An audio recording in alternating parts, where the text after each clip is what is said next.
गौतम बुद्ध के बचपन का नाम सिद्धार्थ था। अक्सर सिद्धार्थ एकांत में जाकर ध्यानमग्न रहा करते थे।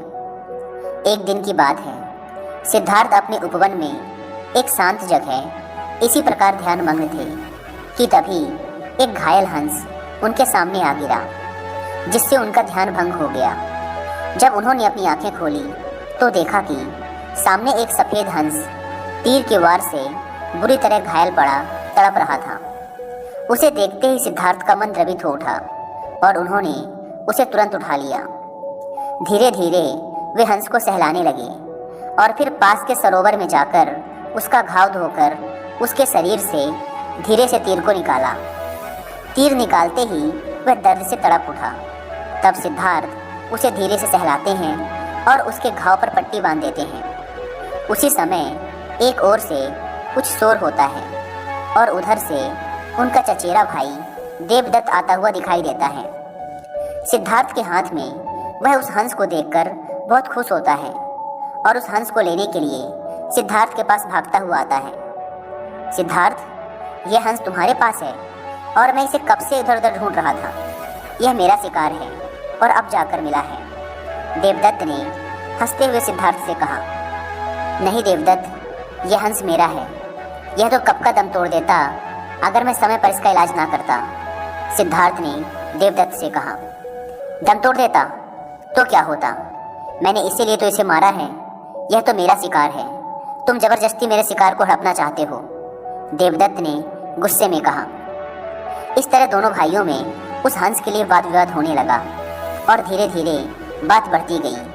तब दोनों ने मिलकर फैसला किया कि यह हंस किसका है, इस बात का निर्णय महाराज शुद्धोधन के पास जाकर ही होगा। और दोनों भाई राज दरबार में गए। वहाँ उन दोनों ने अपना अपना तर्क महाराज के सामने रखा।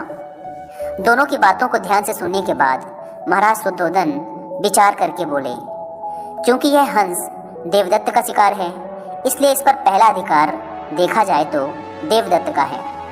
परंतु सिद्धार्थ ने भी इस हंस की जान बचाई है, इसलिए उन दोनों के ही अधिकारों को नकारा नहीं जा सकता। राजा शुद्धोधन थोड़ी सोच में पड़ गए।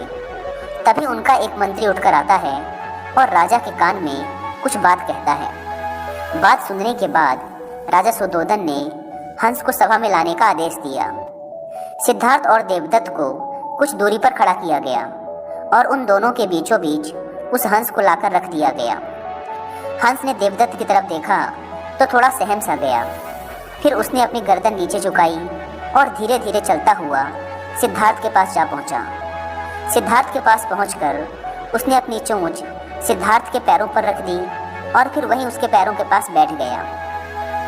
यह देखकर सारी सभा दंग रह गई। इसके बाद राजा शुद्धोधन ने अपना निर्णय सुनाते हुए कहा, मारने वाले से बचाने वाला बड़ा होता है। इस हंस ने अपने असली मालिक को खुद चुना है, इसलिए ये हंस सिद्धार्थ का हुआ। महाराज शुद्धोधन का निर्णय सुनकर सिद्धार्थ की आंखों में एक चमक आ गई और वे उस हंस के शरीर पर धीरे से अपना हाथ सहलाने लगे। दोस्तों, इस कहानी में हमने देखा कि एक बेजुबान जानवर भी प्रेम की भाषा समझता है और ये एक चीज़ हम सब ने अपनी ज़िंदगी में एक्सपीरियंस कर रखी है। एक किसान के लिए उसके बैल उसके प्रेम को महसूस कर सकते हैं। हमारे पालतू कुत्ते बिल्ली भी हमारी आत्मिक प्रेम भावनाओं को समझते हैं, क्योंकि प्रेम एक एहसास है जिसे समझने के लिए किसी भाषा की ज़रूरत नहीं है, बल्कि इसे तो महसूस किया जा सकता है, जो कि हर एक जीवित प्राणी कर सकता है। इसलिए दोस्तों, हमें भी इन बेजुबान जानवरों के प्रति एक प्रेमपूर्ण नज़रिया रखना चाहिए। इनके प्रति हिंसक नहीं बनना चाहिए, क्योंकि इनके अंदर भी एक जान है और इन्हें भी दर्द होता है।